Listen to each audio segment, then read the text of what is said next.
Senhoras e senhores, é com grande prazer que, mais uma vez, o Jornal Paraná Centro volta ao município de Roncador. Eu quero parabenizar os nossos comerciantes, nossos prestadores de serviços, que foram escolhidos pela população como os melhores, né, em seus ramos. Parabéns a vocês e que vocês continuem se esforçando para ficar cada vez melhor, para assim a gente se orgulhar de vocês, que são todos meus amigos. Muito obrigado. Quem está aqui realmente são os melhores do ano de 2015, né?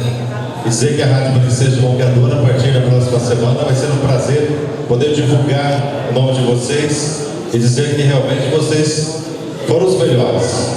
Eu quero dar os parabéns a vocês, dizer que vocês são importantíssimos nessa cidade, muito importante. Vocês é que movimentam toda essa economia, que dão empregos. E a gente veio aqui hoje para fotografar vocês, filmar vocês. É um reconhecimento da população, a gente vai divulgar.